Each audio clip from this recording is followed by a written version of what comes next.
बऱ्याच एक माझ्याकडं 15-16 मुद्दे आहेत ते मी सांगायचा प्रयत्न करणार, म्हणून थोडं फास्ट जाणार मी.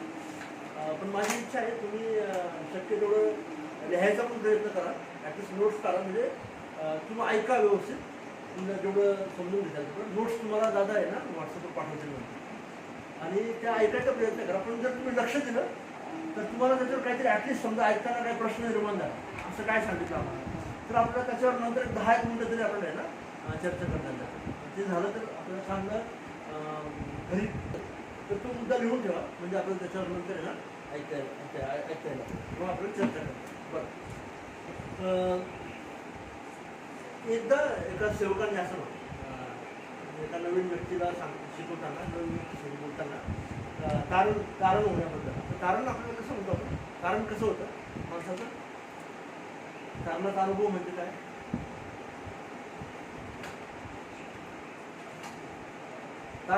कारण माहिती आहे ना, कारण कसं होतं तुला काय, कोणाला आपण म्हणतो कारण झालं म्हणतो. हां हां बरोबर आहे ना, त्याचं ज्या व्यक्तीने पश्चाताप केला आहे, देवाकडे येऊन पापांची कबुली दिली आहे, तसा व्यक्ती, आणि जो तसा आता त्याच्या जीवनातून दाखवत आहे तसा व्यक्ती. आणि त्याच्याविषयी बोलत असताना त्या एका सेवकाने आज सांगितलं, हे बरोबर आहे का पश्चाताप करायला पाहिजे आणि कारण म्हणजे पापी जीवनातून बाहेर यायला हवं, जुन्या सवयी सोडायला हव्या, पण कारण खरोखर झालं का हे ह्याचा एक परिमाण जे आहे किंवा त्याचा एक जे निर्देश आहे ना तो काय आहे म्हणून त्यांनी सांगितलं, तसं तुमच्या अंतःकरणाचं परिवर्तन होतं तसं तुमच्या पर्सचं पण परिवर्तन झालं. पर्स समजतं ना, म्हणजे पाकिट पैशाचं तारण झाल्यावर आपल्या जीवनाचं परिवर्तन होतं ना, तसं तारण झाल्यावर आपल्या पैशाच्या पाकिटाचं पण परिवर्तन व्हायला. आणि ते जर होत नसेल तर खऱ्या अर्थाने तारण झालंच नाही असं. परत सांग, जर खरं तारणाची परिभाषा काय असेल त्याच्यापैकी एक खूप महत्वाचं कारण जे परिमाण आहे किंवा त्याचं जे निर्देश आहे ते म्हणजे आपला पैसा, आपण पैशाचं पाकिट आहे ते आपण कसं वापरत आहोत, आणि ते कसं वापरणं आहे त्याच्यावर आपण म्हणू शकतो की त्या व्यक्तीचं खरोखर तारण झालं किंवा नाही झालं. आणि ते जर आपण लक्षात ठेवलं तर मला वाटतं ती खूप एक महत्त्वाची व्याख्या आहे तारणाच्या बाबतीमध्ये. तेवढीच परिपूर्ण नाही आहे, पण त्याचा खूप एक मोठा परिमाण जे त्याचा जो निर्देश आहे ना त्याच्यामध्ये आहे त्या वाक्यात. म्हणून आज आपण शिकत असताना विशेष करून काही अशा चुकीच्या गोष्टी आहेत ज्या पद्धतीमुळे लोक देवाला देतात, किंवा अशा कोणत्या चुकीच्या सवयी आहेत किंवा अशा कोणत्या चुकीच्या पद्धती आहेत ज्याच्या मार्फत लोक देवाला द्यायचे प्रयत्न करतात, आणि त्या आपण ख्रिस्ती म्हणून आपण नाही करू शकतो, त्या आपण पाहायचा प्रयत्न करतो. ठीक आहे, बरं. एक वचन काढा, पहिली शमूएल याचा 15वा अध्याय, आणि मला वाचायला मदत हवी, कोणतरी वचन वाचायला होतं. पहिले शमूएल याचा 15वा अध्याय,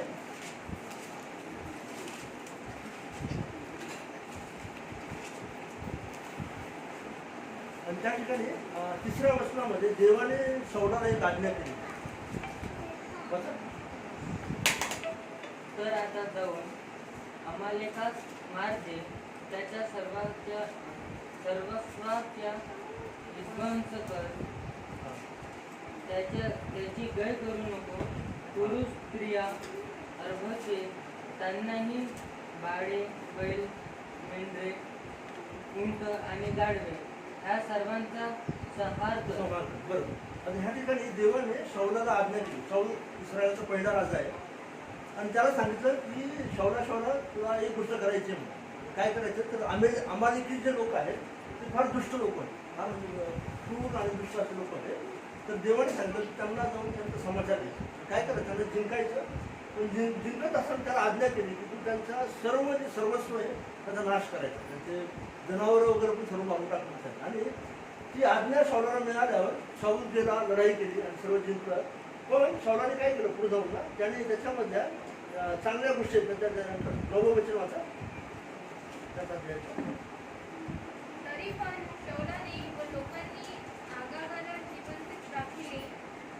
त्याचप्रमाणे उत्तम मेंढरे, बैल, पुष्टपशु, कोकरे आणि जे काही चांगले ते त्यांनी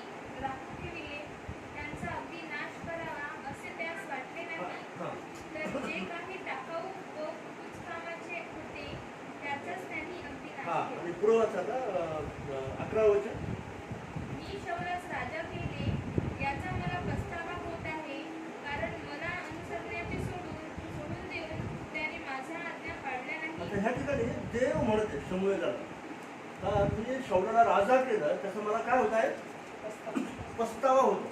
आणि पस्तावा होण्याचं कारण काय, त्याने माझी आज्ञा मानली. मी त्याच्याकडून जी अपेक्षा केली होती ती अपेक्षा तो पूर्ण करत नाही. आता देव पस्तावा करणं हा शब्द फार फार गंभीर शब्द आहे. मग देवाला इतकं वाईट वाटलं देवाने जे केलं त्याच्याबद्दल, कशा प्रकारचा शब्द आहे तो म्हणतो शौलाच्या बाबतीमध्ये का मला त्याला राजा करायचा पस्तावा होत आहे. आणि मग पुढच्या वर्षामध्ये आपण वाचत असताना शंभूला खूप राग येतो, शौर्यासाठी बोलतो, त्याला सांगतो तू हे काय केलं. मग देवाने तुला सांगितलं की तू सर्वांना मारून टाकायचं, जिंकायचं, तू हे काय केलं. तो म्हणतो मी तर ऐकलं देवाची आज्ञा. अजून तो स्वतःच बोलणं समोर चालू होता, मी ऐकलं देवाचं आणि देवाने सांगितलं तसंच केलं. मग शोभत होतो म्हणजे मला जनावरांचं हंबरणं ऐकू येते, त्यांचा आवाज ऐकू येते, कुठून आहे. मग शौर काय म्हणतो, हे लोकांनी काय केलं, लोकांनी देवाला अर्पण करण्यासाठी राखून ठेवलं. जे चांगलं चांगलं आहे ते सर्व देवासाठी लोकांनी राखून ठेवलं आहे. पुढे शोधून जाऊन म्हणतो देवाला त्याच्या आज्ञा पाहण्यामध्ये जेवढा आनंद होतो तेवढा यज्ञांनी होतो का. आता शौलाची ही जी पद्धत होती देवाला देण्याची, त्याचं जे कारण होतं आम्ही देवाला देत आहे आणि चांगलं देत आहे मग त्या रुचीमध्ये सर्वात चांगलं ते म्हणून मला ते नाही पाहिजे, तसं देणं मला नाही पाहिजे. का बरं नाही पाहिजे, कारण त्याच्यासाठी मी काहीतरी आज्ञा केली होती, ती आज्ञा पूर्ण करणं हे अपेक्षित. आणि जर ते होत नसत तर कितीही चांगली वस्तू देवाला द्या त्याचं काय उपयोग होता. म्हणून कधी कधी अशा प्रकारे देवाला जे देणं आहे ना ते धोकेदायक होतं, कारण त्याचा उपयोग नाही. हे देणं देवाला आनंद देण्यापेक्षा ते देणं देवाच्या लोकांवर किंवा ज्या लोकांना देवाने निवडलं आहे त्यांच्यावर शाप आवश्यक. हे शौलाचं देव तिथंच म्हटला, शौलाला मी ह्या गादीवरून काढून टाकला आणि तिथं माझ्या मनासारखा दुसरा माणूस तिथं आणला. तसंच पुढं आपण नवीन करार मागच्या वेळेस तुम्ही सांगत होतो नवीन करार म्हणजे ना हनन्या आणि सप्तरा यांचं. त्यांनी काय केलं, त्या मंडळीमध्ये त्यांनी पाहिलं की लोक देत आहेत सर्व. हनन्या आणि सप्तरा प्रेषितांचे आता काढत नाही आपण, तर बरेच वस्तू वाचायला टाईम लागतो. प्रेषितांचे पुस्तक 5वा अध्याय पहिले 3 वस्तू आपण 1 ते 10 मध्ये आपण वाचून गेलो. त्या ठिकाणी हनन्या आणि सप्तरा नावाचं कुटुंब आहे, नवरा बायको. ते घरामध्ये आहेत आणि घरामध्ये त्यांनी पाहतात की मंडळीमध्ये खूप लोक देत आहेत देवा, प्रॉपर्टी विकत आहेत आणि प्रेषितांकडे आणून देत आहेत. आणि ह्यांच्या मनामध्ये इच्छा झाली आपण पण द्यावं म्हणून. आणि त्यांनी काय केलं, त्यांनी वस्तू विकल्या किंवा त्यांची प्रॉपर्टी विकली आणि त्याच्यामधला काही भाग प्रेषितांकडे आणून दिला. आणि प्रेषित पेत्र त्याला म्हणतो हनन्या तू ही जी अमाऊंट आणली ह्या एवढ्याच अमाऊंटला तू विकलं का. हनन्या म्हणतो हो एवढ्याच अमाऊंटला विकतो. आणि त्याला माहिती नाही पेत्राला कसं समजतं, पेत्राला कसं समजतं. पण पेत्राला पवित्र आत्मा डायरेक्ट बोलत आहे, त्याला सांगत. आणि पेत्र त्याला म्हणतो हनन्या तू माणसा संगती नाही तर देवा संगतीला बळी. ती प्रॉपर्टी विकण्याच्या आधी तुझी नव्हती आणि नव्हती का, आणि विकल्यावर पण तुझी नव्हती का. मग तसं असताना तू येऊन देवा संगती लबाडी का केली, आणि तू हे केलंस म्हणून देवाचा हात तुझ्यावर पडणार. आणि हनन्या तिथेच मरतो, त्याच ठिकाणी मरतो. आणि त्याची पत्नी सप्तिरा नाव आणि ती पण येते आणि पेत्र तिला पण विचारतो सप्तिरा तुम्ही दोघांनी एवढ्याच जमीन विकली का. ती म्हणते हो.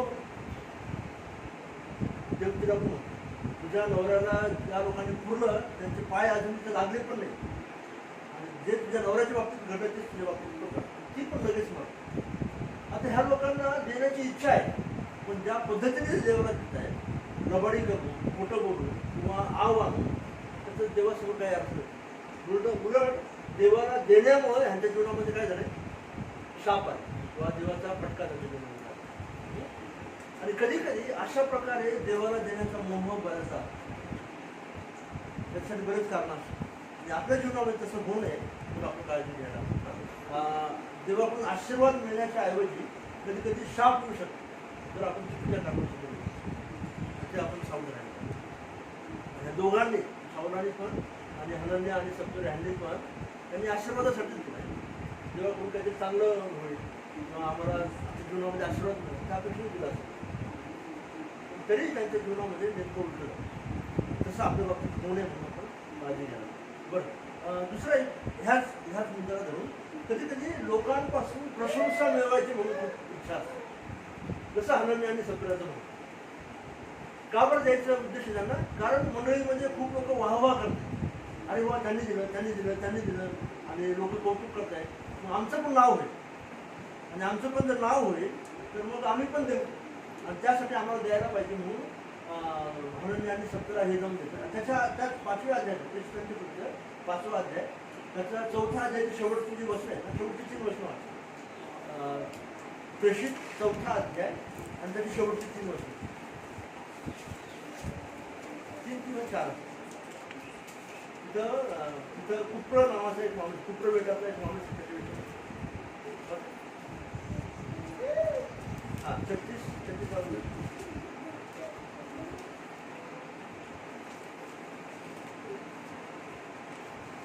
सापडलं का? प्रेषित 4:36. त्याने मिस्र देशात तांबड्या समुद्रात नाही प्रेषित 36.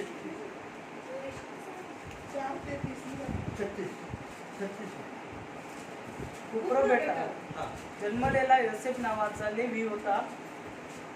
हा. कुप्र बेटात जन्मलेला योसेफ नावाचा लेवी होता. त्याला प्रेषित बर्नबा म्हणजे बोधपुत्र म्हणत. त्याची शेत जमीन होती, ती त्याने विकली व तिचे पैसे आणून ते प्रेषितांच्या चरणापाशी ठेवली. बस. आता ह्या शास्त्रभागामध्ये त्याच्या आधी मंडळीचं जीवन सांगितलं, सामुदायिक जीवन. सर्व मंडळी तुम्ही मागच्या आठवड्यात सांगितलं ना, जमीन विकायचे, प्रेषितांना चालून द्यायचे, मग प्रेषितांना लागत दिसून द्यायचे. त्यांच्यामध्ये बाकी कोणाचं नाव नाही आहे, फक्त एका माणसाचं नाव. कोणी दिलं आपलं त्याची लिस्ट नाही, फक्त एकाच माणसाचे नाव दिलेलं आहे, ते म्हणजे बर्नबा. आणि बर्नबाचं देणं इतकं चांगलं होतं किंवा इतकं वेगळं होतं, त्याच्यामुळं मंडळी किंवा त्या मंडळीमध्ये त्याची वाहवा झाली असेल आणि एवढं त्याचं कौतुक झालंय का पवित्र आत्मा त्याचं नाव पवित्रशास्त्रात सांगत आहे की असा एक व्यक्ती होता ज्याला बोधपुत्र म्हणायचं. त्याचं जीवन असं होतं की त्याच्या जीवनाकडे पाहून लोक शिकत होते आणि स्वाभाविकपणे त्याचं ते जीवनाचं आदर्श म्हणून मंडळीमध्ये वाहवा तयार झाल्या. बाकीच्या लोकांची नाव नाही दिली पण बऱ्याच लोकांनी दिलं असं मंडळीमध्ये. तुम्ही आमच्याकडे सांगितलं ना, जवळपास 10,000 लोक असतील मंडळीमध्ये. त्यांच्यापैकी कोणाचं नाव नाही सांगितलं, फक्त एकाचंच नाव सांगितलं, त्याचं नाव होतं बर्नबा. त्याच्याकडे पाहून हनन्या आणि सप्पिराच्या मनामध्ये एक उत्कट इच्छा झाली की आम्ही पण द्यावं म्हणून. आणि देण्याचं कारण काय, कदाचित जसं बर्नबाचं नाव झालं तसं आमचं पण नाव होतं. आणि आम्ही तसंच जाऊन पेत्राला सांगू का, बघ आम्ही पण एवढं मोठं दान दिलंय आणि आमचं पण कौतुक व्हायला हवं. पेत्र आमचं कौतुक करणार. पण ते होत असताना तसं न घडता काय झालं, हनन्याच्या बाबतीमध्ये ते दोघेही नवरा बायको त्यांच्या कानाला लागले. आता अशा प्रकारे प्रशंसा मिळवावी म्हणून करावं म्हणून अशी बऱ्याचदा इच्छा होऊ शकते. ते चुकीचं कारण. म्हणून ह्याच्या विरोधात येशूने शिकवलं की तुम्ही काय करायला हवं, जेव्हा तुम्ही देता तेव्हा कसं द्यायला हवं. डोंगरावर प्रवचनामध्ये येशू कसं द्यायला हवं, तुमचा उजवा हात काय देतो ते डाव्या हाताला समजायला नाही पाहिजे. इतकं गुप्तपणे द्या की ह्या हाताने काय केलं त्या हाताला समजायला नव्हतं. आता हे अशक्य आहे ना, एकच माणूस देत आहे आणि त्याच्या एका हातामध्ये काय ते त्याला किती प्रयत्न केला तरी मला माहिती आहे ना माझ्या हात मी काय करत. पण येशूला शिकवायचं काय का इतकं गुप्तपणे व्हायला हवं. त्याची चर्चा, त्याचं नाव, त्याच्याबद्दल बोलणं, चर्चा कुठंच नको आहे, इतकं गुप्तपणे व्हायला. बऱ्याचदा आता हे टेम्पटेशन आहे मंडळांमध्ये, हे मोह आहे की आम्ही देतो आमचं नाव व्हायला, लोकांना समजायला हवं. आणि ख्रिस्ती मंडळीमध्ये त्याला जागा नाही. स्वतः येशूने त्याचं खंडन केलं. येशू स्वतः म्हटलं की गुप्तपणे द्या, अजिबात कोणाला सांगू नका. म्हणजे आपण येशूच्या शिक्षणामध्ये पाहतो. बर्नबाचं नाव येणं हे अपवाद आहे. अपवाद समजतं ना. अपवाद म्हणजे काय, एक्सेप्शन. ज्या ठिकाणी सर्व गोष्टी नॉर्मल आहे पण आता नाईलाज म्हणून किंवा फक्त काही कारणास्तव एका व्यक्तीचं नाव त्या ठिकाणी, तर अपवाद आहे. तो नियम नाही आहेत. बर्नबाचं नाव येणं किंवा दुसऱ्या प्रकारे सांगणं ना, ते नियम नाही. पण कधी कधी अपवादाला आपण जास्त महत्त्व देतो आणि त्याच्याच प्रकारे आपण वागायला सुरुवात करतो. म्हणून बहुतेक ठिकाणी आपण काय पाहतो ना, कुठेही काय केलं ना, लोक लगेच माईक करून नाव सांग, ऐका ऐका ऐका आज ह्या दादांनी इतकं दान देवासाठी दिलं. प्रत्येक धर्मामध्ये बहुतेक कोणी गुप्त दान धर्म करत, काय काय लोक आहेत करणारे दुसऱ्या धर्मामध्ये नाही. पण बहुतेक ठिकाणी चर्चा करून केलं जातं. जर तुम्ही काही मंडळामध्ये गेले तर तुम्हाला फॅनवर नाव दिसतं, लोकांनी दिलेलं. खुर्ची दिली असेल तर खुर्चीवर ह्या व्यक्तीने ह्यांच्या स्मरणार्थ नाव खुर्ची दिली म्हणून नाव असेल. कोणी टेबल दिला त्याच्यावर नाव असेल की ह्यांनी ह्यांच्या स्मरणार्थ केलं. ती एक आता रूढी बनली आहे. ख्रिस्ती विश्वासामध्ये त्याला फार महत्त्व नाही. आणि तो मोह टाळणं फार महत्त्वाचं आहे. म्हणून आपण कसं देत आहोत ते आपण सांभाळावं. आणि जी पद्धत आहे ना बऱ्याचदा आजच्या परिस्थितीनुसार की आपण टाकावं म्हणून ते नाव टाकावं, नाव जाहीर करावं म्हणून त्याच्यापासून सावध राहायला हवं. त्याचा अर्थ असा नाही की मंडळीचा हिशोब नाही द्यायचा म्हणून ते तो त्याच्याकडे येणार नाही. पण ती इच्छा आहे की आपण द्यावं आणि आपलं नाव जाहीर व्हावं, लोकांना समजावं, लोकांनी कौतुक करावं, ते ख्रिस्ती मंडळीमध्ये व्हायला हवं. तसं देणं देवाला मंजूर नाही होत. देव आशीर्वाद मी म्हणणार नाही आशीर्वाद देणार नाही म्हणून, पण तसं योग्य नाही, त्याची गरज नाही. बरं, तसंच हे करत असताना कधी कधी आपण ज्या प्रकारे उत्पन्न कमवतो त्या पद्धतीमुळं, जेव्हा त्या पद्धतीमधून आलेल्या उत्पन्नातून आपण देतो ते देवाला पसंत होतं. आणि आता काही उदाहरणं आहे ना, कदाचित आपण समजून घ्यायला कधी कधी काही चुकीच्या मार्गाने कमवलेला पैसा आहे, तो पैसा देव कधीच मान्य करत नाही. तुम्ही कितीही द्या आणि कसाही द्या, पण त्याचं जे सोर्स आहे, त्याचं जे उत्पन्नाचं माध्यम आहे, ते माध्यम चुकीचं असल्यामुळे देव ते स्वीकारत होतं. अनुवाद 23वा अध्याय 17 आणि 18 वाक्य.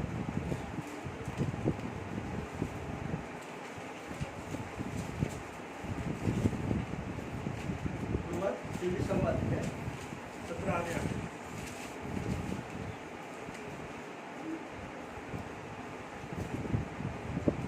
इस्रायल कन्येपैकी कोणीही वेश्या होऊ नये आणि इस्रायल पुत्रांपैकी कोणासही धूर्तपणास वाहू नये.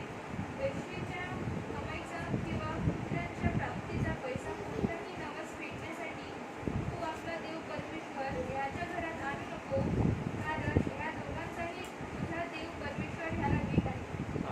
19वा प्रश्न. आपल्या बांधवांशी व्याजपट्ट्याचा व्यवहार करू नको.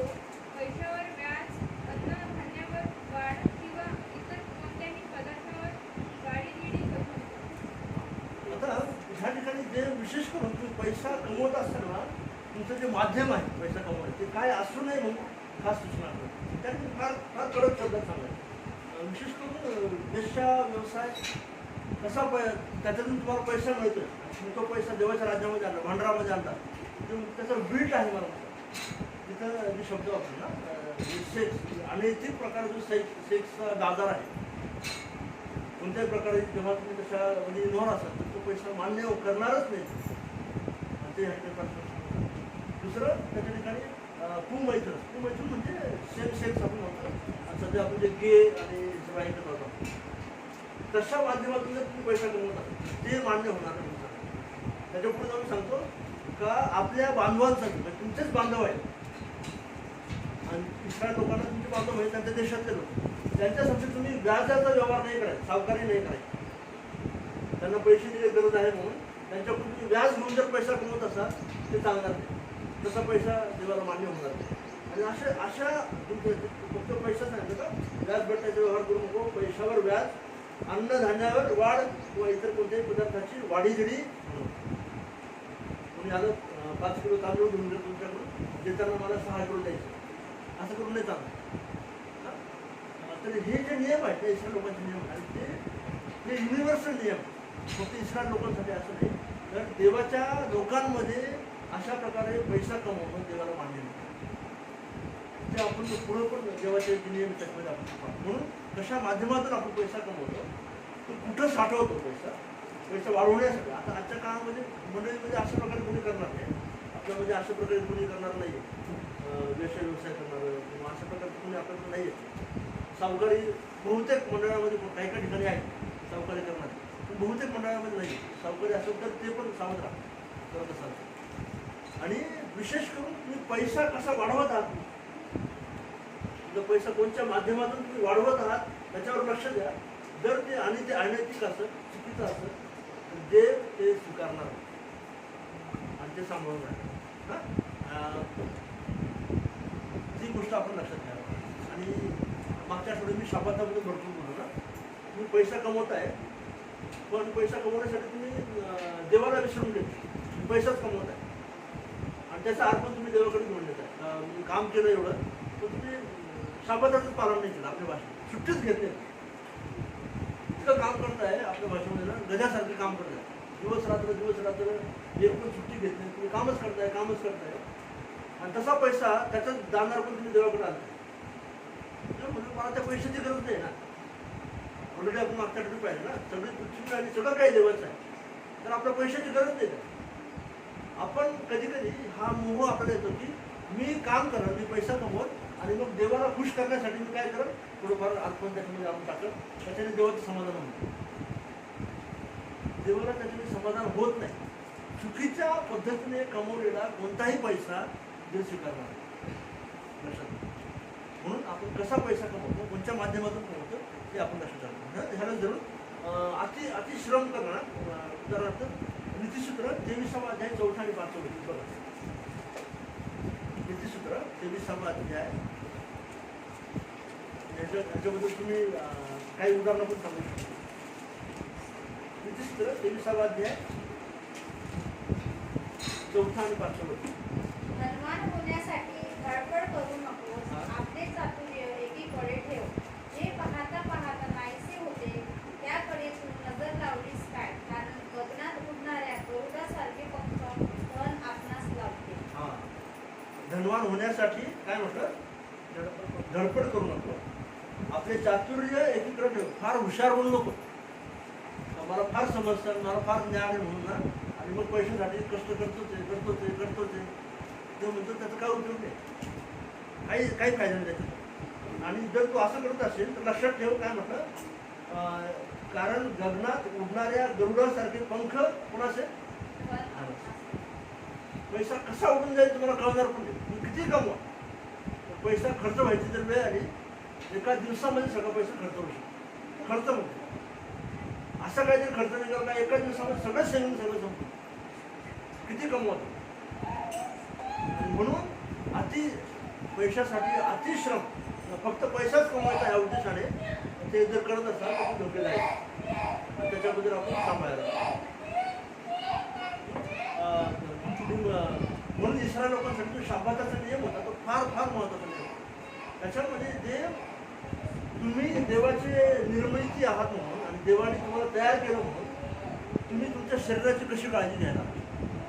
ज्या लोकांवर तुम्ही धनीपणा करत आहात, म्हणजे तुमच्या जर कोणी साखर असेल त्यांची तुम्ही कशी काळजी घ्यायला हवी, त्यांनी तुमची 8 दिवस सेवा केली, 7 दिवस सेवा केली, त्यांना तुम्ही कसा आराम द्यायला हवा, हे सगळे नियम देवाने लावून ठेवले. जर तुम्ही त्यांचं एक्सप्लॉयटेशन करत असाल, त्यांच्यावर जुलूम करून त्यांच्याकडून काम करून घेत असाल तर देवाला ते कधीच मान्य नव्हतं. आणि ते जेवढं त्यांच्या बाबतीत होतं तेवढं स्वतःच्या बाबतीत पण लागलं. म्हणजे आम्ही पूर्ण वेळ सेवेमध्ये येण्याच्या अगोदर मी कंपनीमध्ये काम करतो. मी जवळपास 16 वर्ष काम करतो आणि आमच्याकडं ओव्हरटाईम करण्याची खूप चढावड होती. काय व्हायचं तेव्हा आमची पगार खूप फार होती. म्हणजे आता हे 94-95 पासूनची पुढची गोष्ट सांगतो. आणि 97-98 मध्ये आम्ही परमनंट झालो कंपनीमध्ये. तेव्हा लहान होतो बाहेर, पण घराची परिस्थिती काही फार चांगली नव्हती आणि पगार कमीच होता. तेव्हा आमच्यामध्ये जे माझे मित्र होते, जवळपास आम्ही सर्व समवयस्क असतो. प्रत्येकाच्या घरामध्ये अडचणीत असतो आणि सर्वांना ओव्हरटाईम केल्यावर आम्हाला डबल पैसा मिळाला. म्हणजे आता पण बऱ्याच ठिकाणी असं होतं ना, जेवढं काम करत त्याच्या समजा दिवसाचा रोज एक आहे, त्याच्यामध्ये समजा मी 4 तास एक्स्ट्रा काम केलं, 4 तास काम केल्यावर मला 8 तासाचे पैसे मिळतात. त्याला डबल ओव्हरटाईम असतो. आमच्याकडं आता दिवसाला 8 तास म्हटलं तर आठवड्यामध्ये 48 तास आपण काम करतो.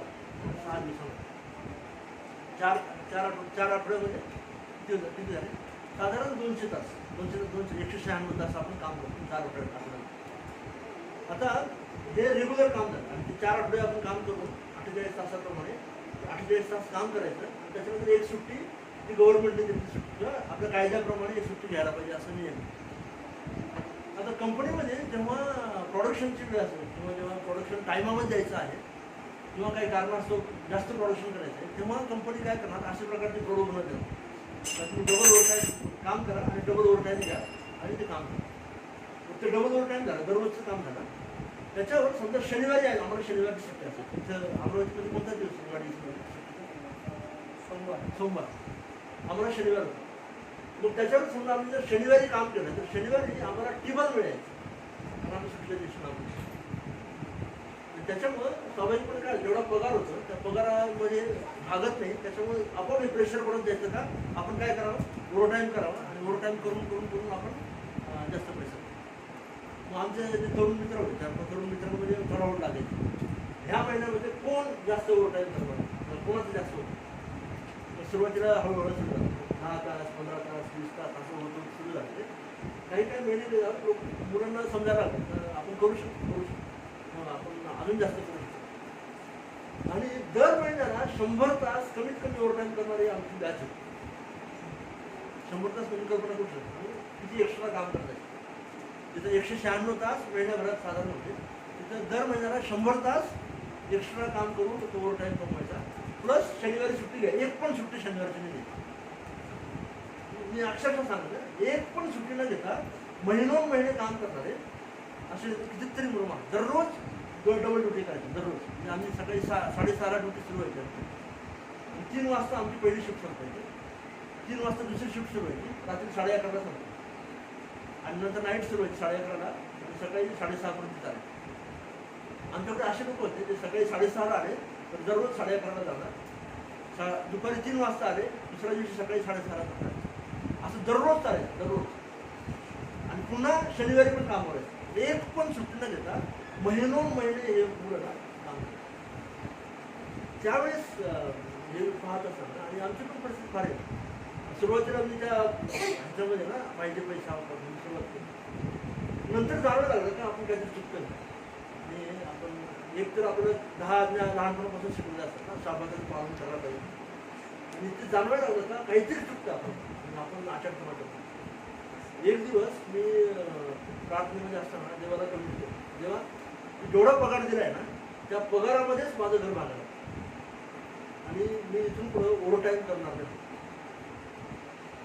आणि मी ते काम सोडूपर्यंत तो नियम पाळायचा प्रयत्न केला. अगदी कमी पगार असताना तेव्हा तो नियम मी बनवल्यानंतर आणि अगदी सोडूपर्यंत मी तो नियम पाळला की तेव्हा मी ओव्हरटाईम करणार. बाकीचा जो वेळ आहे तो मी तुझ्यासाठी आणि माझ्या घरासाठी माझ्या स्वतःसाठी वापरतो. म्हणजे फार आवड होतं मला सगळं. आता आजच्या काळामध्ये हे आपण करत असताना खूप सांगायचं खूप प्रेशर असतं. आपल्या गरजा आमच्याकडं माझे वडील वारले, मी 11वीमध्ये असताना वडील वारले. दादा कामाला होता, तो पण साधेच आई कामाला होता. आम्ही तिघच आणि घरामध्ये उत्पन्नाचं कोणतंच साधन नाही. त्या ह्याच्यामध्ये हे निर्णय घेणं फार आवडतं. आणि मी बरेच दिवस घरामध्ये पण हे सांगितलं नाही का आम्ही असा निर्णय घेतो, ते सांगितलं तुम्ही त्याला फॉलो करायला सुरुवात केली. एक नियम एक त्याचं हे बनवलं आहे, जेव्हा माझ्या कंपनीला गरज असेल का कंपनीचा लॉस होतो फक्त त्याच वेळेस मी एक्स्ट्रा काम करत आणि त्याची सुट्टी घेत. आम्हाला आम्ही जेवढं 8 तास भरले तर आम्हाला त्याची एक्स्ट्रा सुट्टी घ्यावं लागते. मग मी ते एक्स्ट्रा काम करायचं आणि मग तेव्हा ती सुट्टी कशी घेतात ती बघायची. मग ते आपण करणं जे आपण समजून घेणं आणि ते जर आपण आता समजून घेतलं आपण तर इस्रायल लोकांच्या ज्या आज्ञा होत्या ना जेवढे का दिल्या ते आपल्याला समजतं. आपण जगासारखं नाही करू शकत. त्याच्यामध्ये आपलंच नुकसान आहे, स्वतःच नुकसान. पैसा कमवू आपण पण त्याच्यामध्ये आपलं स्वतःचं शारीरिक स्वास्थ्य पण खराब आहे. मी आध्यात्मिक गोष्टी नाही बोलतो, म्हणजे मी देव आशीर्वाद देणाऱ्याला नाही बोलत आहे. मी सांगत आहे तुमचं शारीरिक आरोग्य खराब होणार, तुमची मानसिकता खराब होणार, तुम्ही घरामधलं वातावरण बदलणार तुमचं, घरामध्ये जबाबदाऱ्या पूर्ण करू शकणार नाही, घरामध्ये तुम्ही टाईम देऊ शकणार नाही एकमेकाला. आणि ते धोकेदायक. ज्या वयामध्ये आपण ते करायला हवं, घराच्या लहान लेकरं असेल त्यांना टाईम दिलं, पत्नीला टाईम दिलं, पतीला टाईम दिलं, आईवडिलांना टाईम दिलं, ते जेव्हा करायला हवं, मित्रांना टाईम दिलं, फेलोशिपमध्ये असणं, सहभागितेमध्ये असणं, ते त्या वयामध्ये करणं गरजेचं आहे. ते जर आपण नाही केलं त्याचे दूरगामी परिणाम आपल्याला दिसायला. म्हणून आपण ते सांभाळायला पाहिजे. म्हणून आपण कसा पैसा कमवतो फार महत्त्वाचं. त्या अनुषंगाने देवासाठी वेळ न देता जर आपण पैसा कमवत राहतो तर त्या कष्टाचा उपयोग त्याचा अर्थ असा नाही का मी हे सांगतो तुम्ही काम करू नका, काम करा. मी बऱ्याच तरुणांना सांगतो काम मरून कोणी आम्ही कामावर असताना नेहमी आम्हाला डायलॉग नाही मारला, मी तो पक्का विश्वास होता. काम करून आजपर्यंत कोणी मिळवलं नाही ऐकलं नाही. काम केलं आणि काम करत मिळालं, इतकं काम केलं असं कोणीच नाही त्याला माझ्या तरी पाहण्यात. इतकं कष्ट केलं का काम करत मरून गेलं. आपल्याला समजतं आपण किती काम आपल्या शरीराला समजतं. म्हणून ज्या वयामध्ये कष्ट करायला पाहिजे तेव्हा कष्टच करायला पाहिजे. नुसतं कचराही करून नाही जाणं म्हणजे मला आळस करायचं आहे, मला झोपायचं आहे ते जाणं. तुम्ही कष्ट करायलाच पाहिजे, काम करायलाच पाहिजे. पण जेव्हा त्याचा अतिरेक होते, कामच जेव्हा हे होतं ना, भक्ती होतं, कामाचीच भक्ती करायला लागतो आपण, तेव्हा ते मोठं आहे. ते आपण आपल्या घरामध्ये, ख्रिस्ती घरामध्ये आपण हे करतो. आणि ते अगदी लहानपणापासून करायला पाहिजे. आपल्या घरामध्ये लेकरं असेल ना, त्या लेकरांना पण आपण शाबास द्यायला पाहिजे. लेकरं 8 दिवस जेव्हा अभ्यास करतात तेव्हा त्यांना अभ्यासामधून 1 दिवस सुट्टी द्या. लेकरांना 8 दिवस अभ्यासाची मागणी करा. 1 दिवस त्यांना चर्चमध्ये आणणं, त्यांना देवाचं वचनाला बसवणं, त्यांना किंवा घरामध्ये जरी असेल तरी त्यांना देवाच्या कामामध्ये, देवाची वचनं ऐकण्यामध्ये, घरामध्ये टाईम दिल्यामुळे त्यांना तो वेळ घालवायला त्यांना शिकवा. आज तुमचा सुट्टीचा दिवस आहे, लेकरांना शिकवा. आजचं कल्चर फार भयानक कल्चर झालं. आपण लहानपणापासून लेकरांना असं शिकवत आहोत ना की तुम्ही 24 तास तुम्ही अभ्यासच करायला पाहिजे. अगदी पहिल्यापासून आपण शिकवतो आणि जग हेच शिकवते. जगाला मूर्खपणा वाटतो जेव्हा आपण त्यांना सांगून आहे, जग मूर्खपणा समजत आहे. कारण त्यांच्यासाठी आदर्श काय आता, तो मुलगा 18 तास अभ्यास करतो, तो मुलगा 16 तास अभ्यास करतो, तू काय करतोस आज तुम्ही आपण असं म्हणणं त्यांना तुम्ही बाकीचे दिवस करायला हवा अभ्यास, पण त्यांना हा बॅलन्स पण शिकवा की तुम्ही अभ्यास करा, कष्ट करा आणि तुम्ही सुट्टी पण घ्या. हे अगदी लहानपणापासून आपल्या घरामध्ये शिकवायला पाहिजे. नाहीतर ते देव मान्य करणार नाही, त्याचा फायदा होतो. पण ज्या वेळ जास्त नाही पाहिजे तर भरपूर करू शिकवायचं. लेकरांची आपण काळजी घेऊ, त्यांचे ट्युशन, त्यांचे क्लास, त्यांच्या शाळेमधलं त्यांचं जाणं, अभ्यास करणं, आपली नोकरी करणं, आपल्या चुकीच्या मार्गाने पैसा कमवणं, ह्या सगळ्या गोष्टींना आपण काळजी घ्यायला हवी. आणि त्याच्यासाठी आपल्याला शाबात विशेष करून देवाने दिला की आपण देवासंगती टाईम खर्च करू आणि आपल्या कामासाठी पण आपण टाईम देऊ. आपल्या दररोजच्या कामामध्ये आपण कष्ट करू, पैसा कमवू आपण आणि ॲटलिस्ट आठवड्यात 1 दिवस तरी आपण देवासाठी बाजूला करू. ते आपण बॅलन्स आपण सांभाळायला.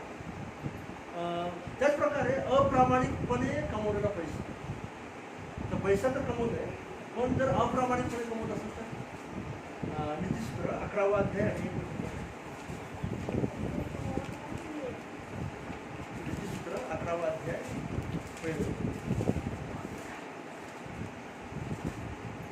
खोट्या तागडीचा परमेश्वराला भीट आहे, पण खरे वजन त्याला प्रिय आहे. तागडी म्हणजे काय? आपण जे वजन करतो ना बाजारामध्ये तुम्ही गेल्यावर 1 किलो 2 किलो काटा, वजन काटा, ते तो शब्द आहे. देवासाठी काय म्हणते? खोट्या तागडीचा परमेश्वराला काय मीठ आहे, पण खरे वजन त्याला प्रिय आहे. बरंचदा आम्ही आमच्या लहानपणी टी व्हीवर ना दूरदर्शनात खूप ॲडव्हर्टाईज आहे. आता ते दिसत नाही, कदाचित अजून पण असं माहिती. पण तेव्हा आहे ना सारखं ॲडव्हर्टाईज आहे. म्हणजे जर दुकानदार आहे ना त्याने त्या वजन काट्याखाली चुंबक लटकून ठेवलं आहे आणि मग तो फसवत आहे, किंवा ते तेल मोजत आहे तर त्याच्यावर खालून त्याने ठोकून त्याला हे केलं आहे आणि कमी तेल देत आहे. ॲडव्हर्टाईज खूप आहे. कारण लोक सर्रास काय करायचे, कमी कसं देता येईल प्रयत्न करतात. तो मानवी स्वभाव आहे का मला कसा जास्त प्रॉफिट कमवता येईल. का बरं? तिथं 1 किलो द्यायला पाहिजे, तिथं 950 ग्रॅम देईल, 50 ग्रॅम चोरून द्यायचं. आणि दिवसामध्ये असं समजा 10 वेळेस जरी केलं तरी अर्धा किलो मी वाचवलं ना त्याच्यात, तो फायदा झाला मला. पैसे मी 10 किलोचे घेतले, पण दिलं किती 9.5 किलो, किंवा अजून जास्त करत असेल तर 10 किलोचे पैसे घेतले आणि 9 किलो मी घेतले, तो 1 किलो माझा फायदा झाला. तर अशा प्रकारे जेव्हा पैसा कमवला जातो, देव म्हणतो ह्या ठिकाणी त्याचा मला बीट आहे. जे ते जेव्हा असं केलं जाईल ना तेव्हा आपण काळजी घ्या. आता आपल्या किती व्यवसाय किती लोक करतात, बिझनेस कोणत्याही प्रकारचे, लहान मोठा कोण आहे व्यवसायामध्ये 5 जण, बाकीचे लोक नोकरी करतात. आता ख्रिस्ती लोक जेव्हा व्यवसायामध्ये ना तेव्हा त्यांचं स्टँडर्ड जगाच्या स्टँडर्डपेक्षा वेगळं असतं. त्याच्यामध्ये आपण चोरी करणं, लबाड बोलणं, आपल्या प्रॉडक्टविषयी आपण खोटी माहिती देणं, या सगळ्या गोष्टी पण सांभाळणं. भारताच्या जे वस्तू विकत असतात, कोणतीही वस्तू भारताची, त्याच्यामध्ये हे विकायचं असेल, हे विकायचं, त्याचं एक मापक असतं, मानक असतं, ISI मार्क होतात वस्तूवर असतं. इंडियन स्टँडर्ड फॉर इंडस्ट्रियलायझेशन असतं, ISI मार्क होतात. आपण कोणती इलेक्ट्रिकची वस्तू घेतली, कुकर घेतला, काय त्याचं सांगतात ISI मार्क बघा त्याच्यावर चांगलं ब्रँडेड. ते काय दाखवतं का त्या जो जो उत्पादक आहे त्याने काय करे जे मिनिमम ज्या गोष्टी गव्हर्नमेंटने सांगितल्या त्या त्यांनी पुरवल्या आहे आणि ते चांगलं प्रॉडक्ट आहे गॅरंटी. तुम्ही त्याला हात लावला शॉक बसणार नाही इस्त्री असेल तर, किंवा अजून दुसरी काही वस्तू असेल तर तुटणार नाही, तुम्हाला धोका करणार नाही, ती गॅरंटी असते. ख्रिस्ती लोकांसाठी ते जोपर्यंत ISIच्या वर जाऊन काम करणार नाही ना तोपर्यंत ते व्यवस्थित काम नाही करू शकत.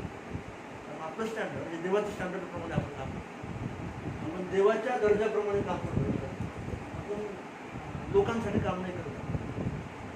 आणि बऱ्याचदा नेहमी आपल्या ख्रिस्ती लोकांकडून ऐकतो ना व्यवसायामध्ये असल्यामुळे आम्हाला खोटं बोलावंच लागतं, त्याच्याशिवाय आमचा व्यवसायच होत नाही.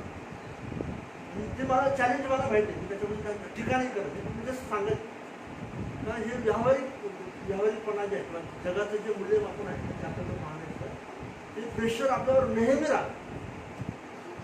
तुम्ही कितीही काही करा नेहमी जग हे प्रेशर टाकणार नाही. आणि आमच्या आजूबाजूला 100 लोक तसं करताय, 1000 लोक तसंच करताय. मी एकटा जर खरं बोललो तर माझं नुकसानच होणार. एकदा एका मुंबईचे दादा आहे त्यांच्या घरामध्ये एक बायबल स्टडी चालायची आणि त्या बायबल स्टडीमध्ये इडलीवाला यायचं, नवीन एकदम नवीन विश्वासदार होता. तो इडलीवाला त्याने विश्वास ठेवला आणि बायबल स्टडीमध्ये यायला तर त्याचा पूर्ण परिवार यायचा. त्या इडलीवाल्याच्या ह्याच्यामध्ये काय व्हायचं, तो इडलीवाला आता बऱ्याचदा काय करतो, इडलीवाल्या सध्या कशाची इडली बनवतात,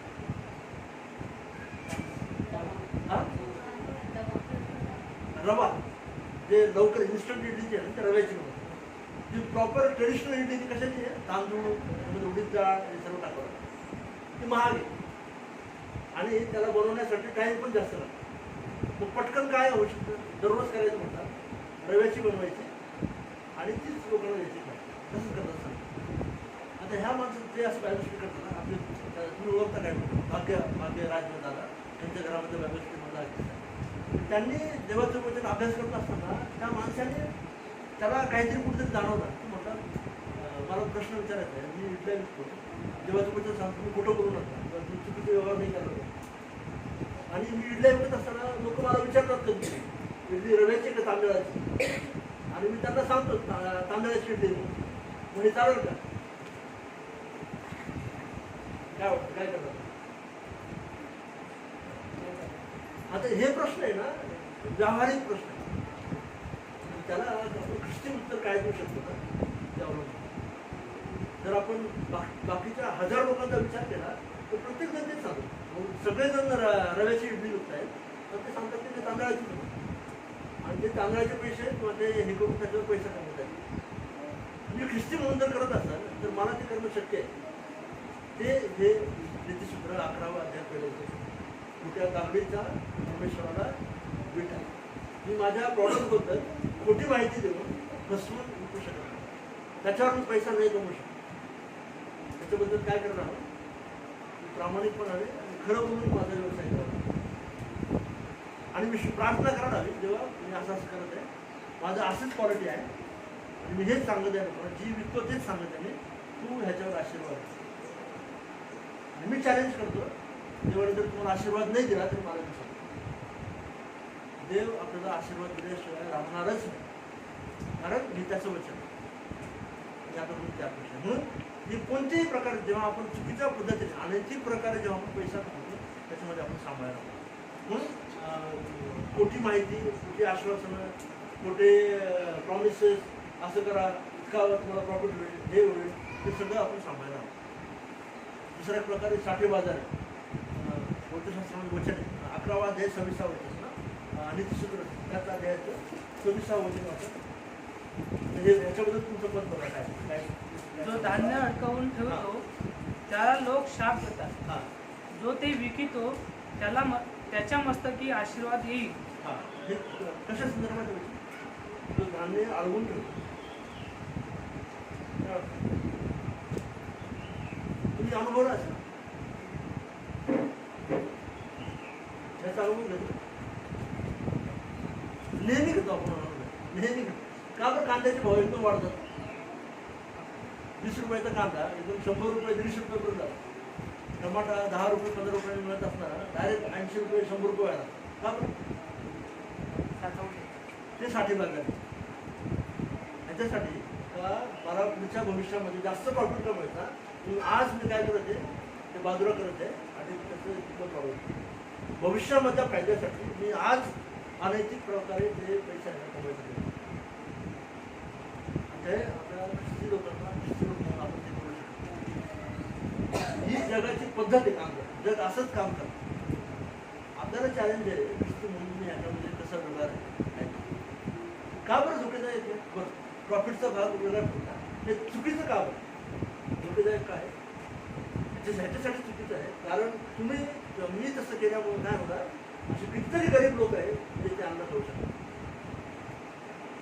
आणि पुढे पण सांगत देव नेहमी गरिबांची बाजू घेतो. देव नेहमी गरिबांचीच बाजू घेतो त्यांच्यासाठी उभा आहे. म्हणून जर कोणी असं काही करत असेल तर गरिबांच्या जीवनावर परिणाम होत असेल देव त्या माणसाला आशीर्वाद देत नाही. लोक त्या ठिकाणी काय म्हणतात तो साठेबाजी करतो त्याला काय होतं लोक शाप देतात. जो ते विकितो त्याला काय होतं त्याच्या मस्तकी आशीर्वाद देतो. म्हणून आपण ख्रिस्ती म्हणून अशा प्रकारे पैसा नाही करतो. जर तुमच्या हाताखाली नोकरदार असेल मजूर असेल वचन सांगतो त्याला त्याच दिवशी मग तुम्ही जे ठरवलं असेल जर दररोजचं असेल तर दररोज त्याच वेळेस तुम्ही त्याला पैसा द्यायला घरदारांच्या अगोदर. जर समजा महिन्याचा असेल तर महिन्याला तुम्ही त्याला तेव्हा पगार द्यायलाच पाहिजे.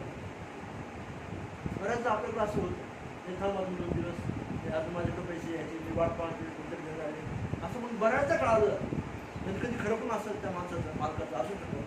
पण मला असे लोक माहिती आहे जे पैसा असतो त्यांच्याकडे पण नाही देत कारण फक्त त्यांना अडवून ठेवायचं असतं. त्या माणसाला एकदम विरोध करायचं आणि त्याला इतकं जर्जर करायचं त्याला की तुम्हाला आपल्याला एकदम वैतागून द्यायला असतं आणि आपलं सोडून पण जाणार नाही. पैसा कारण अडकून ठेवला आहे ना पण सोडून पण जाऊ शकत नाही. ती काम करायची पद्धत आपण तसं नाही करू शकतो. बरं नीतिसूत्र पहिला अध्याय काही वचन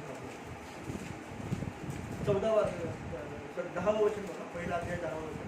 माझ्या मुला हां पापी जण तुला गुलथाप देतील तर तिला वश होऊ नको. 14वं वचन.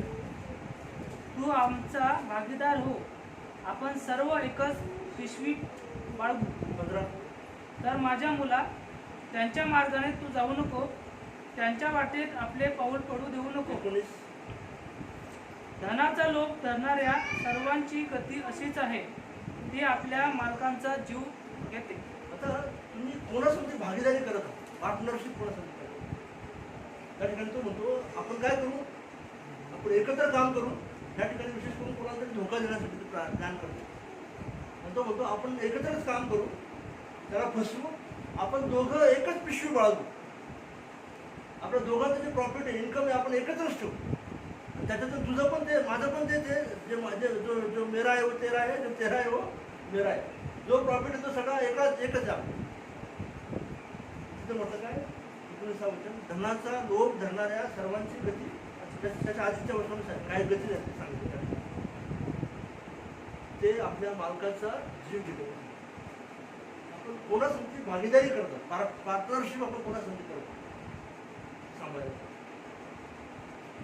नाही साहेब नाही सर आपण एकच अकाउंट आहे आपलं दोघंचं एकच अकाउंट राहील आणि आपण दोघं सारखंच काम करू आणि तुम्हाला पण तेवढंच प्रॉफिट मिळेल तुम्हाला सगळं ट्रान्सपरंट राहील.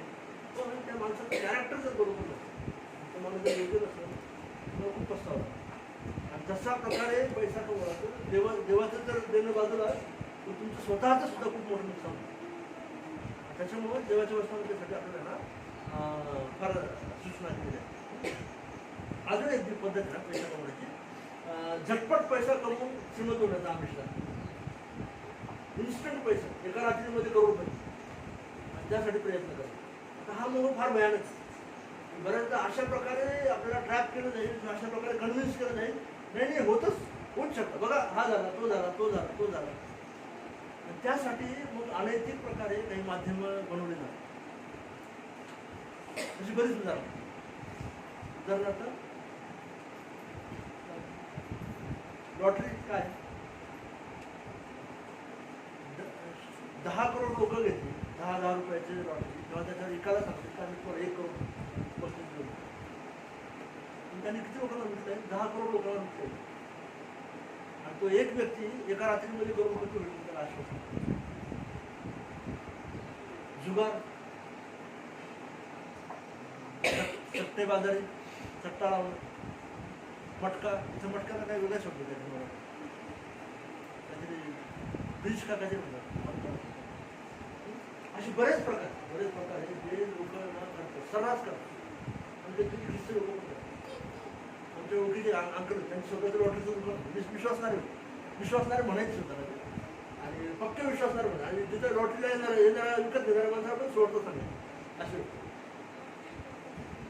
हे माध्यम शिकले किस्से म्हणून अशा माध्यमामध्ये आपण नाही करू शकतो.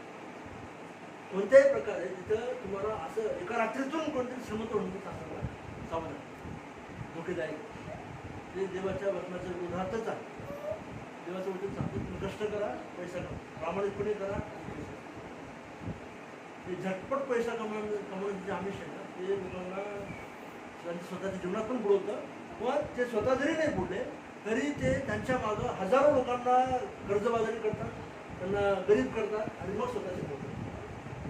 त्याच्यामुळे अशा कोणत्याही माध्यमामध्ये ना सांभाळायला मग अशी व्यवसायासारखं ते उत्पन्न आहे ना ते सांगितलं ऑलरेडी.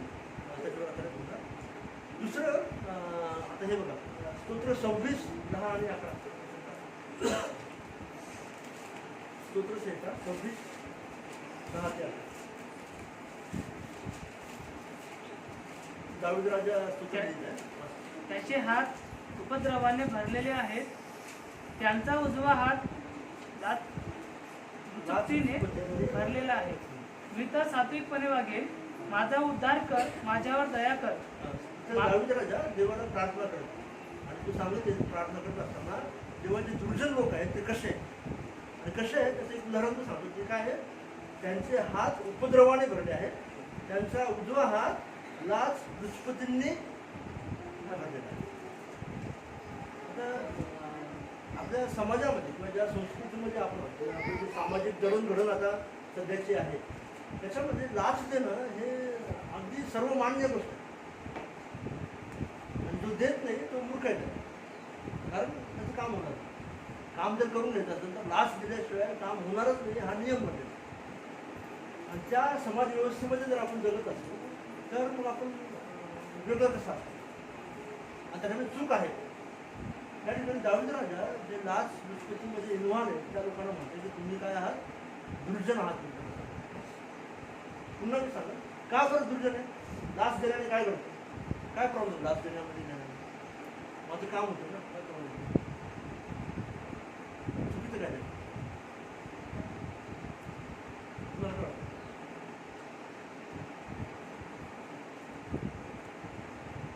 काय घडतं नेमकं लाच दिल्यावर काय घडतं?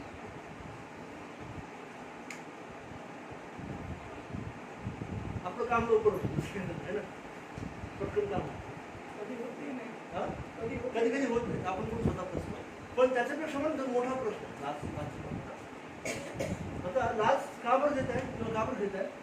कारण जी प्रोसेस आहे काहीतरी प्रोसेस ठरलेली किंवा एक पद्धत ठरलेली, त्या पद्धतीप्रमाणे जर काम व्हायचं असेल त्या तो माणूस जर प्रामाणिक असेल तर त्याने त्या पद्धतीप्रमाणे काम केलं तर इतका वेळ लागतो. समजा एक काम आहे मला काहीतरी सरकारी याच्यामध्ये माझं काम करायचं किंवा 2 महिने लागतात ते काम पद्धती जी रेग्युलर पद्धत आहे.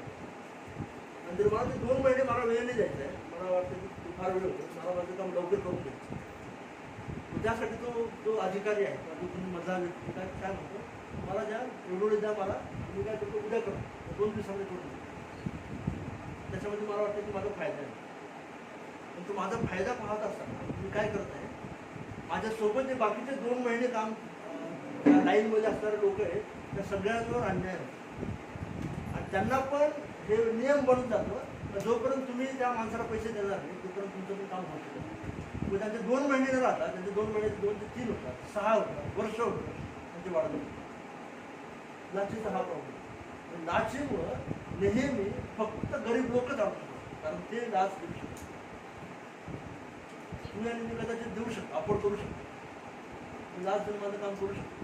मी ती लाच दिल्यामुळं विश्वासदारांनी त्याच्यामध्ये दिल्यामुळे काय होतं, बाकीचे जे शेकडो हजारो लाखो गरीब लोक आहेत त्यांच्यावर तो अन्याय होतो, कारण त्यांचं काम होतच नाही. आणि असे आपल्या देशामध्ये करोडो लोक आहेत जे अशा प्रकारे कितपत पडतात. का बरं? कारण काही लोकांनी लाच दिली आणि लाच घेतली. त्या बाबतीमध्ये आपण सांभाळायला आपण ती नेहमी लक्षात ठेवायला. जेव्हा बाप्तिस्मा करणाऱ्या यव्हानाकडे जेव्हा तो बाप्तिस्मा देतो त्याच्यामध्ये ना वाचलं लुकाचं पुस्तक 3रा अध्याय 12 आणि 13 वर्ष.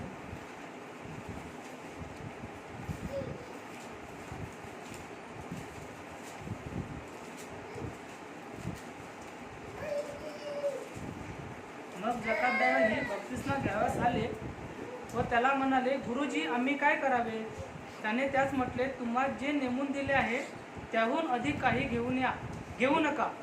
शिपायांनीही त्याला विचारले, आम्ही काय करावे? त्याने त्यास सांगितले, कोणावर जबरदस्ती करू नका व कुंभाड आणू नका व आपल्या पगारात तृप्त असा.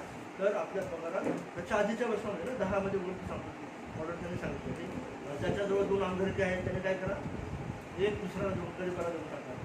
त्याचं अन्न आहे त्याने त्याचप्रमाणे करा म्हणून सांगतो. मग जे जकातदार लोक आहेत, जकातदार हे फेमस कशासाठी? टॅक्स कलेक्टर कशासाठी फेमस आहे? त्यांच्याकडे जे पैसा आहे त्याच्यापेक्षा जास्त पैसा घेऊन देण्यासाठी प्रसिद्ध आहे. कारण ते पावती देणं असेल किंवा गव्हर्नमेंटचं काही काम असेल तर लोकांना फसवून जास्त पैसा घेणं आणि सरकारला कमी पैसा देणं, या दोन्ही गोष्टीमध्ये एक महत्त्व. ते आले त्यांना कुठेतरी वाटतं की आम्ही काहीतरी चूक करत आहोत. आणि आता ते बाप्तिस्मा करणारे यव्हानाला विचारतात, आम्ही काय करायला पाहिजे? तो काय म्हणतो, तुम्हाला जे नेमून दिलं आहे त्याहून अधिक काही घेऊ नका.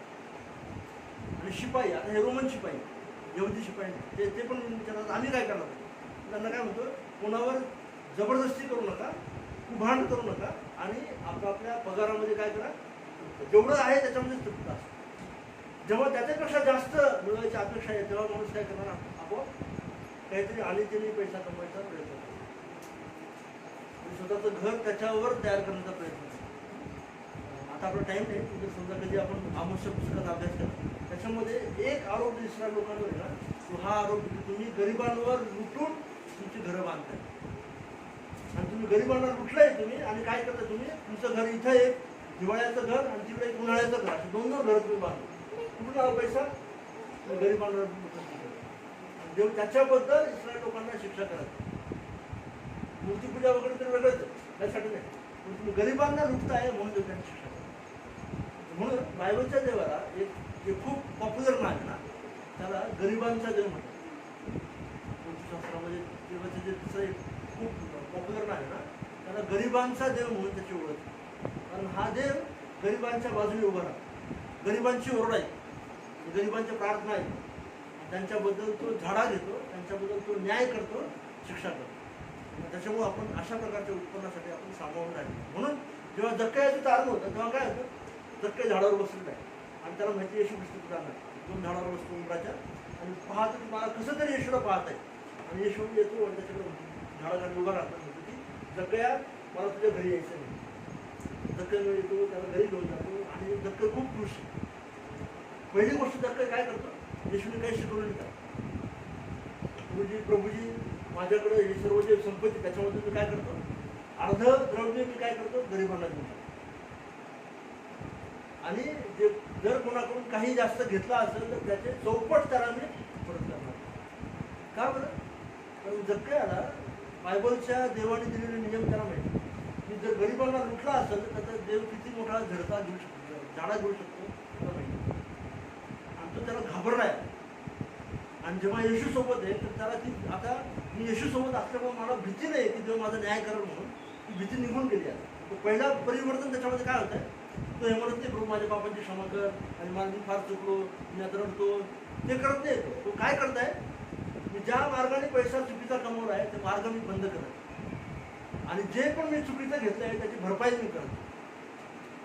ते पैशाच्या बाबत असलेली ना सजगता आहे. मी चुकीच्या मार्गाने पैसा कमवणार नाही, साठवणार नाही, त्याचा फायदा पण घेणार नाही, त्या ह्याच्यामध्ये पडणार नाही.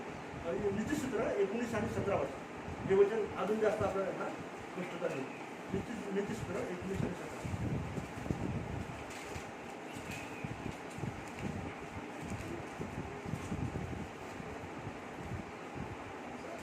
जो दरिद्रावर दया करीतो तो परमेश्वराला उच्च देतो, त्याच्या सत्कृत्याची फेड तू करीस.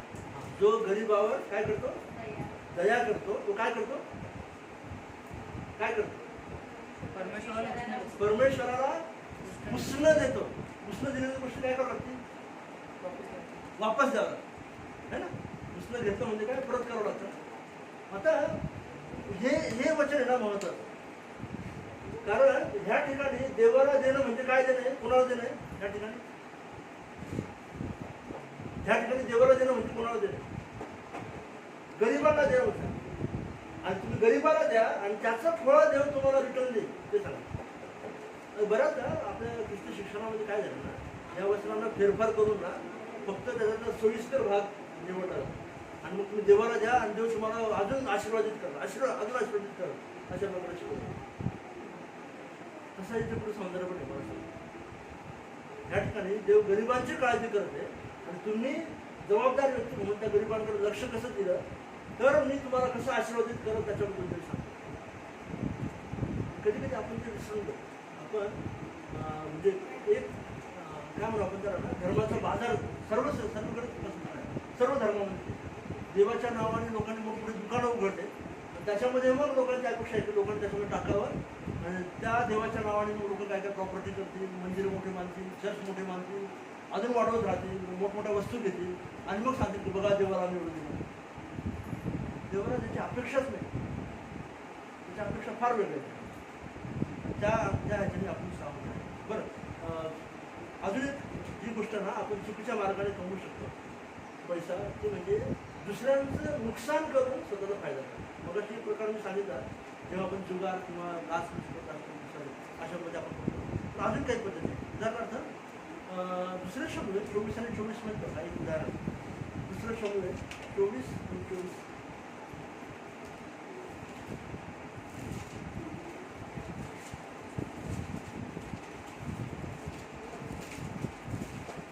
योआबाचा भाऊ असाहेल ह्या तिसांपैकी होता. बेथलेहमच्या नाही दुसरं शब्द 24 आणि 24 राजा अरवनास म्हणाला, नाही, या वस्तू तुझ्यापासून मी दाम देऊनच घेईन. मी आपला देव परमेश्वर यास फुकटचे होमबली अर्पिणार नाही. मग दाविदाने 50 शेकेल चांदी देऊन ते खडे व बैल विकत घेतले. ह्या ठिकाणी दाविदराजाने एक पाप केलं. त्याने त्या राष्ट्राची श्रीगंती केली, सेन्सस जनगणना केली आणि देवाची इच्छा नव्हती त्यांनी करावं आणि ते केल्यावर देव त्याची शिक्षा करत आणि त्या शिक्षाची भरपाई करायची म्हणून दाविदाला देवाला यज्ञ अर्पण करायची. आणि त्यावेळेस तो ह्या माणसाकडे मला तुझी जागा पाहिजे, मला देवाला यज्ञ करायचा. तो माणूस म्हणतो, महाराज जे काही माझं ते तुम्ही घेऊन टाका, माझी जमीन वापरा तुम्ही. त्यावेळेस म्हणतो नाही मी कसं नाही करत, मला त्याचं तू पैसे सांग, त्याची किंमत मी मोजत, मी देवाला फुकटचं अर्पण करणार नाही. आणि तो माणूस त्याला सांगायचं की नाही मी तुला द्यायला तयार आहे. दावीद म्हणतो मी देवाला अशी कोणतीही गोष्ट करणार नाही जी मला फुकट मिळाली. देवाला देताना त्याची किंमत मोजल्याशिवाय मी ते करणार नाही. आता ते अर्पण आहे. अर्पण देण्यासाठी देवाला नेहमी किंमत मोजली गेली पाहिजे. फुकटचं अर्पण आपण देवाला नाही करू शकतो. दुसऱ्याच्या नावाचं क्रेडिट आपण माझ्या नावाने नाही करू शकतो. मला काहीतरी त्याचे ना झीज पडायला पाहिजे. एक आमचे दादा आहे ते शिकवताना नाही म्हणतात, त्यांचं एक वाक्य आहे, जर देवाला देणं कधी देणं येते देवाला जोपर्यंत तुम्हाला ते देताना असा चिमटा बसत नाही ना, असं जाणवत अरे देवाला हे दिलं तर आता माझा महिना कसं जाईल असं जोपर्यंत वाटत नाही तोपर्यंत देवाला देणंच नाही. परत उदाहरण देऊन सांगतो. समजा मला महिन्यामध्ये मला 20,000 रुपये पगार.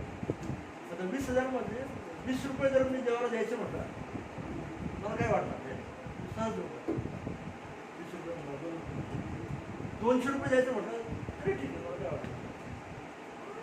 2,000 द्यायचं म्हटलं दशांश 2,000 थोडासा मला असं वाटतं की हे आहे जरा असं वाटून का थोडं जास्त पण तरी मी मॅनेज करू शकतो. 20,000 20,000 माझ्याकडे 18,000 अजून बाकी आहे ना, तर मॅनेज करू शकतो. पण मला खरं असा प्रश्न कधी पडेल म्हणजे चिमटा कधी बसेल मला का माझा महिना चालवलं का नाही असं सांगा मला. 20,000 दिल्या. 20,000 एक आहे ते खूपच जास्त झालं.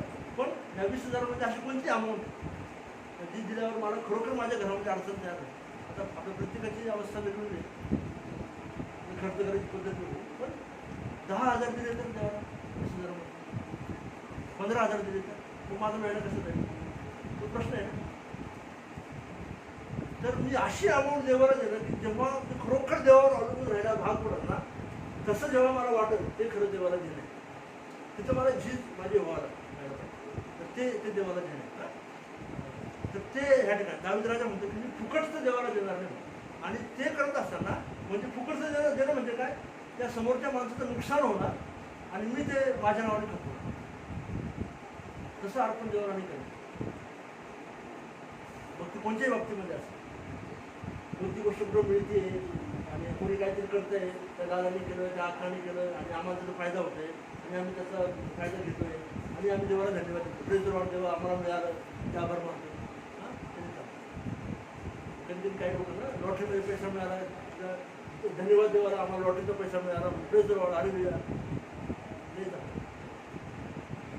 लोकांना फसवून चुकीच्या मार्गाने अनैतिक मार्गाने पैसा कमवून त्याचं देवाला धन्यवाद देणं देवाला मान्य नाही करायचं आणि त्या गोष्टी आपण सांभाळा. तर तसं दुसऱ्यांचं नुकसान होऊन जेव्हा मी देवाला देतो ते मानत. आणि अजून ह्याच्याबद्दल काही पद्धत आहे, म्हणजे अजून काही माध्यम आहेत ना, त्याच्यातून ते होऊ शकतं. उदाहरणार्थ तुम्ही अशा बिझनेसमध्ये आहात ज्याच्यामुळं लोकांच्या हेल्थवर, त्यांच्या शरीरावर परिणाम होतो. ख्रिस्ती म्हणून मी समजा सिगरेट विकत असेल, तंबाखू विकत असेल, दारू विकत असेल किंवा नशेचं आपल्याकडे खर्रा आहे, खर्रा विकतोय आणि मी भरपूर पैसा मला. पण काय मी ख्रिस्ती म्हणून